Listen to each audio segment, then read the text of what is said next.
An excerpt from House of Amethyst, written and read by Freya Pickard. The first scent Earl could recall was that of damp loam. He could feel the crumbling soil beneath his fingers, moist, gritty.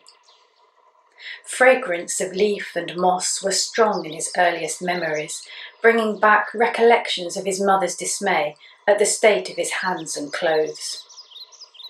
Frondescence filtered into all his childhood recollections. Newly unfurled leaves of hard, bright green, dark verdancy of summer, along with the crisp rustle of autumn's russet and lemon tones. The trees themselves were mysteries of life, smooth-skinned birch, mottled hornbeam, fissured oak. Rooted in the rich soil of the forest, all plants thrived beneath the hot sun and plentiful rains. As a small child, the feel of mud between his toes delighted him above all else.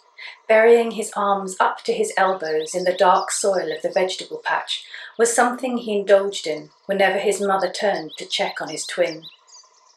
Later, as he grew taller and stronger, the thrill of fertile earth beneath his boots as he ran through forest glades made him feel alive.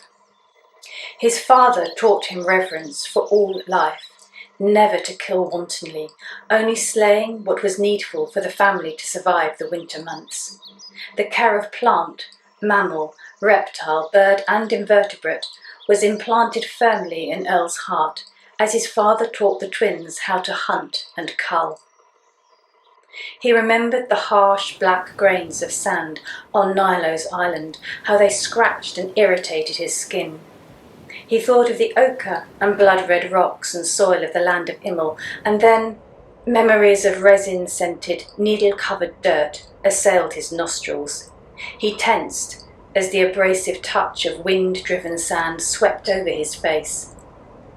A new memory eradicated the old ones, hard-packed, pink-red earth, stained with green and crimson blood.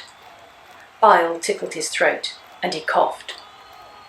His eyes flew open, and in the dimness he sensed the presence of his friends close at hand. Beneath his body, the cart creaked and groaned, wheels rumbling on the stone floor of a wide tunnel. An odd pale green illumination streaked the hewn walls at intervals, revealing his companions' faces.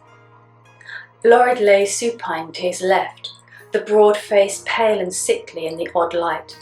Dark stains blemished the Takukavir's burgundy robes. Steo squatted to Earl's right, craning his neck to see what was up ahead. The long vulpine face looked unusually serious, the muscled torso marred with scratches, blood and bruises. Ashlar Slate crouched at the rear of the open cart, looking back the way they'd travelled, his grey garments rent and crumpled. "Not far to go now." A voice behind Earl made the young man jump, and Steo snorted with bleak amusement. "Not before time, old man." "None of that cheek, youngster." Earl heard affection and laughter in Milton's voice. The journey in the tunnel seemed to have taken several lifetimes. The four men had spent hours in the fighting arena in Irak-Tan, battling the Kaerling champion. Earl shuddered inwardly as memories of slaughter crashed into his mind. Tears pricked his eyes, and he blinked them back rapidly. As much as Earl disliked fighting, he felt naked now without the knotwood staff he'd used in the arena. Lorid moaned and cried out briefly. Earl placed a hand on the Taku's shoulder, and the man fell silent. The young lad frowned at the power user. Had he imagined it? Or had Lorid called out for Otter?